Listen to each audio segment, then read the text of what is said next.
Salut tout le monde, je suis super contente de vous retrouver aujourd'hui dans une nouvelle vidéo et comme vous avez pu le voir dans les titres, on se retrouve pour des favoris du moment.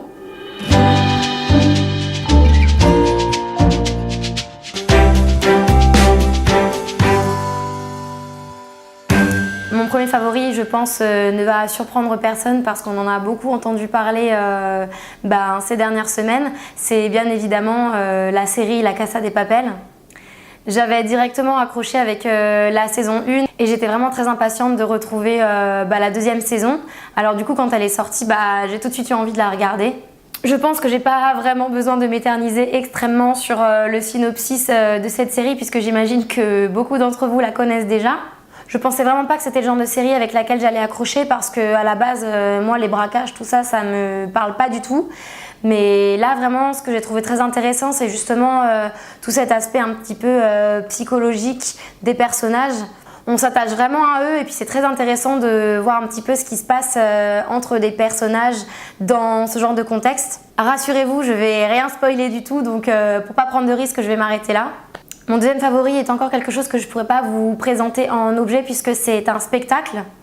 C'est le spectacle État des lieux de Nicolas Mérieux que je suis allée voir fin mars au Petit Palais des Glaces. Pour ceux qui ne connaissent pas Nicolas Mérieux, c'est un humoriste, il tient une chaîne YouTube qui s'appelle La Barbe, qui traite de sujets de société de manière plutôt humoristique. Donc si vous ne connaissez pas, je vous laisserai le lien de sa chaîne en barre d'infos. Et en fait, il a créé un spectacle. Pour vous la faire courte, en fait, pendant ce spectacle, en fait, il joue le rôle d'un agent immobilier un peu qui vient d'une autre planète. Et en fait, il vient faire l'état des lieux pour le propriétaire de la Terre. Donc en fait, les spectateurs de ce spectacle sont un peu les locataires de la Terre. Et du coup, Nicolas Mérieux, il vient un petit peu se rendre compte de tout ce qu'on a fait de la Terre ces dernières années, comme si on devait finalement rendre la Terre à son propriétaire. Donc c'est vraiment très intéressant parce que moi, c'est clairement des sujets qui m'intéressent. Et il fait ça de manière vraiment marrante et en même temps, c'est assez effrayant en fait de se rendre compte de tout ce qu'on lui a fait subir à cette Terre. Donc c'est vraiment un spectacle pendant lequel on passe un très bon moment puisqu'on rit beaucoup. En tout cas, moi, j'ai beaucoup ri. Et en même temps, c'est un spectacle qui fait beaucoup réfléchir parce qu'il aborde des sujets qui sont d'actualité et qui sont forcément un petit peu délicats. Donc son spectacle, il le fait tous les jeudis, vendredis et samedis, il me semble, pendant le mois de mai et le mois de juin encore. Donc si c'est un sujet qui vous intéresse, je vous invite franchement à aller le voir. Je vous laisserai des liens en barre d'infos si ça peut vous intéresser. Je voulais également vous parler d'une marque que j'ai testée assez récemment. C'est la marque Puro Bio. Donc j'ai également pu la découvrir grâce à une vente privée qui a eu lieu il n'y a pas très longtemps. C'est une marque que je connaissais pas du tout et quand je me suis renseignée en fait sur l'éthique de la marque, je me suis rendu compte que c'était vraiment quelque chose qui pouvait ressembler à ce que moi je cherche. Donc du coup, j'ai craqué pour quelques petits produits et j'ai eu un petit coup de cœur pour les rouges à lèvres en fait de cette marque. Là, j'ai pris des rouges à lèvres liquides mat. J'en ai pris seulement 2 pour tester un petit peu et voir par la suite ce que ça valait. Et franchement, c'est vraiment une très très jolie découverte parce que les promesses sont là en fait. Les couleurs sont super et la tenue est vraiment top. C'est vraiment des rouges à lèvres qui tiennent sur les lèvres, qui transfèrent pas, donc ça c'est franchement pratique, qui n'assèchent pas les lèvres. On a vraiment une impression en fait d'avoir juste un petit voile sur les lèvres et puis ça tient toute la journée quoi. Moi je sais que la dernière fois j'en ai mis un pour une soirée. J'ai beaucoup parlé, j'ai bu, j'ai mangé et quand je suis rentrée chez moi en fait il m'en restait encore sur les lèvres donc j'ai trouvé ça plutôt chouette. Et puis c'est vraiment des prix qui sont abordables. Bon là clairement avec la vente privée ça valait encore plus le coup. Mais même de base il me semble que le rouge à lèvres il coûte une dizaine d'euros, quelque chose comme ça. Donc si vous connaissez pas, je vous invite vraiment à vous pencher sur la question si vous cherchez des produits qui sont vegan, cruelty free et en plus de ça qui sont bio. Encore un favori un petit peu culturel pour ce mois-ci, c'est le livre Paranoia de Mélissa Bellevigne. Je ne sais pas si vous connaissez cette personnalité, c'est une youtubeuse beauté à la base que moi je suis depuis quelques années maintenant. Je la suivais parce que j'aimais bien ce qu'elle faisait et parce qu'elle venait d'Alsace. Et puis l'année dernière, il me semble, elle a écrit un livre et en fait le synopsis me plaisait beaucoup.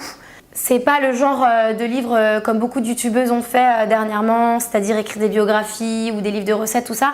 Là, c'est vraiment une fiction. Donc j'ai vraiment beaucoup accroché avec l'histoire. Je l'ai commencé fin du mois, non on va dire milieu mois d'avril et je l'ai vraiment lu très rapidement par rapport à ce que je fais d'habitude. Là vous voyez qu'il me reste pas grand chose. Il faut savoir que moi je suis pas quelqu'un qui lit beaucoup, j'ai vraiment beaucoup de mal à rentrer dans une histoire et je me lasse très vite. Donc il faut vraiment que l'histoire me plaise beaucoup pour que j'ai envie de continuer à le lire. Et c'est le cas pour ce livre-là. Elle a sorti une suite à ce bouquin que j'ai d'ailleurs aussi. Donc je vais terminer celui-là et je vous dirai ce qu'il en est pour le prochain livre. Le dernier favori que j'ai à vous présenter dans cette vidéo, c'est quelque chose que je découvre de manière générale. Ce sont les podcasts. J'ai commencé à en écouter il y a quelques semaines seulement. C'est vraiment pas un format que j'avais l'habitude de consommer avant. Et là, je découvre ça depuis quelques semaines et en fait, je me rends compte que c'est vraiment hyper intéressant. Donc un podcast, pour ceux qui ne connaissent pas, c'est en fait des émissions de radio qui traitent d'un sujet en particulier pendant un laps de temps. Et en fait, du coup, c'est des sujets à écouter. Donc moi, j'ai plutôt l'habitude de regarder des vidéos sur YouTube qui peuvent plus ou moins parler de ces mêmes sujets que j'écouterais en podcast. Mais le format écoute, en fait, est différent, je trouve.